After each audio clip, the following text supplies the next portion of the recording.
I think that children and young learners are very keen to learn and think in global terms. I think that they may shy away from this aspect of learning because they are uncertain and because they don't know where to go or who to speak to about it.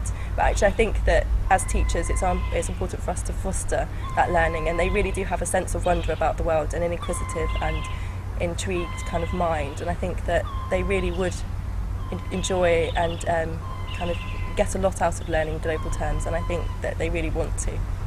I think a lot of the time is they don't really know how to think globally, and I think it's about teaching them that a lot of the time they probably do think globally because they come across things all the time in the news, like in newspapers, in conversations with their parents, with friends. They're always talking about things like other cultures and societies.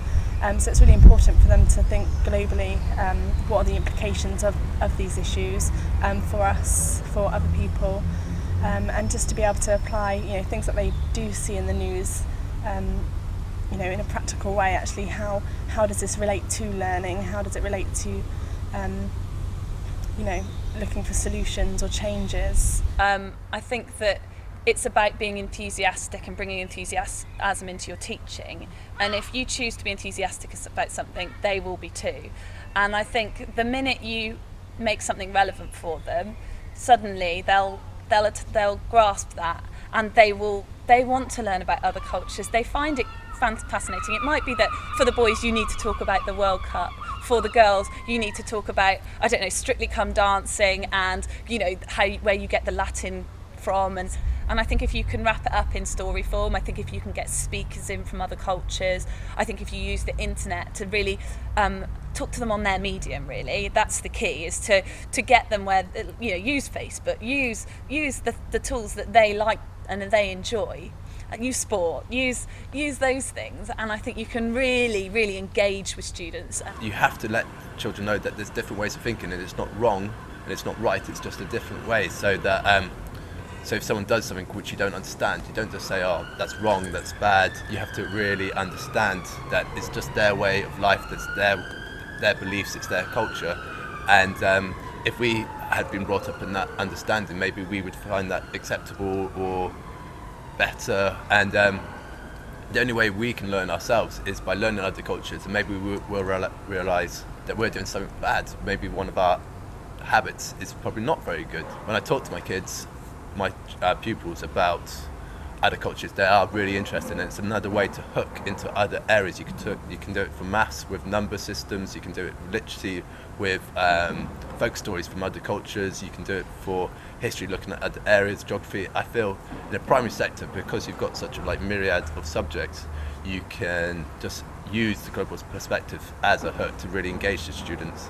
And when I was actually doing my research in Montreal, I encountered so many different children who are, I was looking at immersion programs, how English kids learn the French language through immersion lessons, so they had all their content subjects in their second language. And I realized how much more insight they got and how open they are to the different cultures once they encounter them, and once it's not stray or not in that sense foreign anymore. So if they make things their own, then they're just more tolerant. So kids in general are very understanding.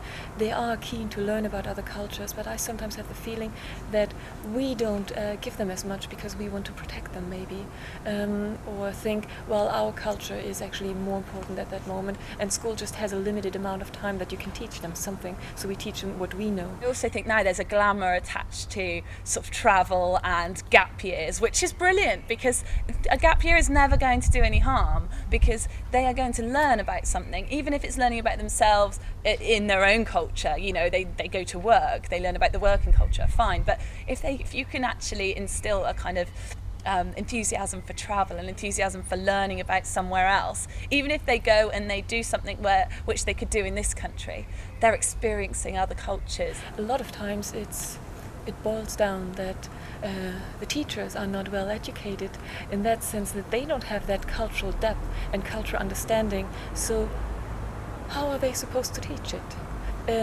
So that is something where the education system just needs to be linked in a sense where maybe it is required for every person to go abroad for, even if it's just a term. I mean, everybody does a degree, and we learn from one another, whether it is a language subject, a math subject, a science subject. It doesn't really matter, because you always are influenced by other cultures. I feel that I'm really privileged because I come from a completely different culture, and I've had the opportunity to travel a lot, and I've learned so much through traveling.